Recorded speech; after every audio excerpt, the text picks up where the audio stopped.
Breaking tonight, a daring rescue operation in one of Afghanistan's most dangerous provinces. After more than a dozen U.S. troops are trapped behind enemy lines, and some of them are still there, surrounded right now by Taliban forces. Welcome to the Kelly File, everyone. I'm Megyn Kelly. It all started with a firefight that left one American dead and two others injured in Marja, Afghanistan.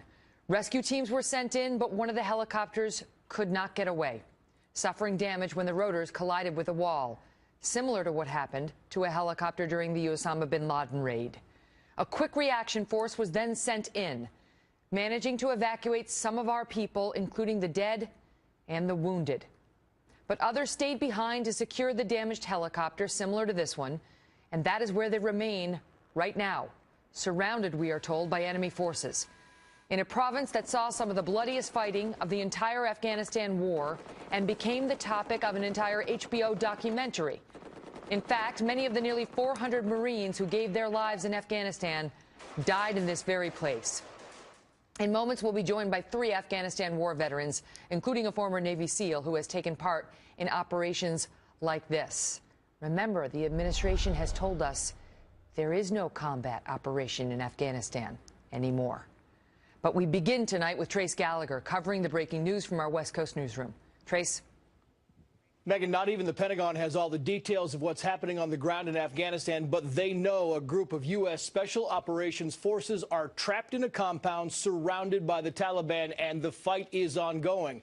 It's happening in Marja, a town in the very volatile Helmand province. Marja was controlled by the Taliban for most of the war. Then, at a very heavy cost to U.S. Marines, it was retaken by U.S. forces in 2010. Now the Taliban appears to have regained control. Today's Special Ops mission was an effort to push back the Taliban, but U.S. forces came under fire. One soldier was killed, two others wounded. Two HH-60 Pavehawk helicopters were sent to evacuate the soldiers, but one of the choppers hit the wall of a compound and was damaged. The other was waved off after heavy ground fire. Now at least a dozen Special Ops forces have stayed behind to secure the damaged chopper. An AC-130 gunship has been called in to provide air cover as U.S. troops wait out the night. A U.S. official tells Fox News the situation is, quote, harrowing, saying, again, quoting, on the map there is one green dot representing friendly forces stuck in the compound, and around it is a sea of red representing hostile forces. Listen now to the Pentagon. And there's been an effort, once again, as I mentioned before, to make sure that everything's being done to secure the safety of those Americans and the Afghan forces that they were accompanying. And we should note a number of Afghan forces were also injured in today's battle as well. Megyn. Trace, thank you. Joining me now with more, Lieutenant Colonel Tony Shaffer, who served 2 combat tours in Afghanistan and is author of Operation Dark Heart, Spycraft and Special Ops on the front lines of Afghanistan and the path to victory. Pete Hegseth is an Iraq and Afghanistan war veteran and a Fox News contributor. And Brandon Webb is a former Navy SEAL and founder of the veteran-run news site, sofrep.com. Thank you all for being here tonight. Tony, let me start with you, Colonel, on what you're hearing the latest, because the situation seemed to be earlier. We thought that the troops were out of harm's way, and now it appears that's not true. Well, no, the word I've got is that, yes, they are now out. I mean, this has been going on essentially for the past 6 hours, and the word I just received from the Pentagon sources I have is that our guys are out, thank goodness. It doesn't say that the situation stabilized. This area, Marja, is the meeting engagement right now, Megyn, regarding the current war. This is the area where even the ISIS folks are going in to take over. This is essentially ground zero for the drug war. And whoever gains control of this region becomes the arbiter of another economic center. So this is no small issue. At the same time, we are now working with the Afghan government to reconcile and bring a conclusion to the war by bringing the Taliban into the political process, essentially a negotiated peace. With that said, what's happening, simply put, we have about 10,000 troops now ongoing. Trace alluded to the Marja operation to take this in 2010. It took 15,000 troops. 15,000 troops to take Marja. Now we're trying to fight the entire country with 10. So I think...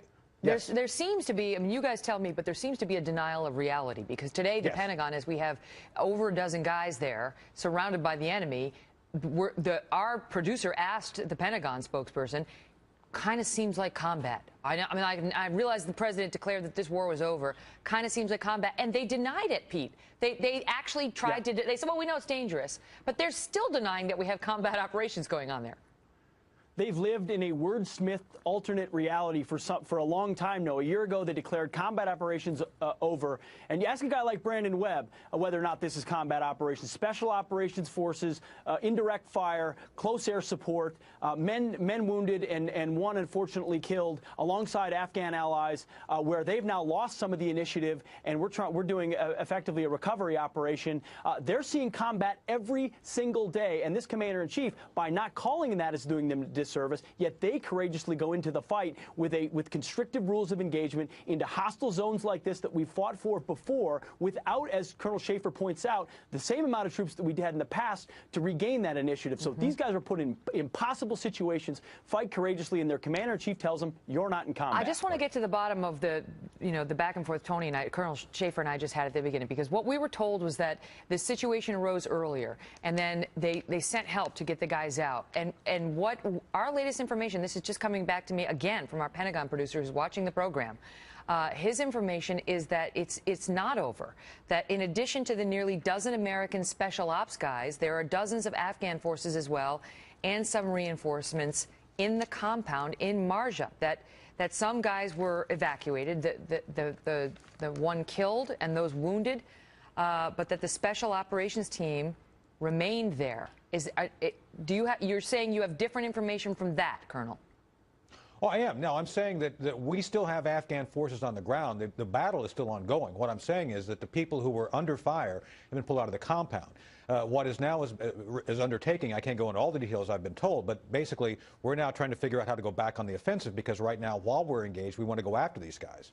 Brendan, if they're still there, why would they still be? I mean, why wouldn't the United States military be able to get its people out of there like that?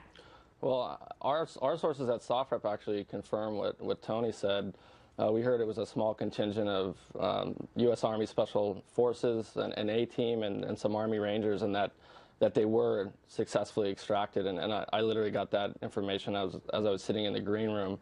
But as someone that served over there and lost teammates, you know, my thoughts and prayers go out to the men and the families who lost loved ones over there. And again, I think just highlights what Pete says. It's clearly a lack of foreign policy strategy in Afghanistan, the Middle East, North Africa. How so?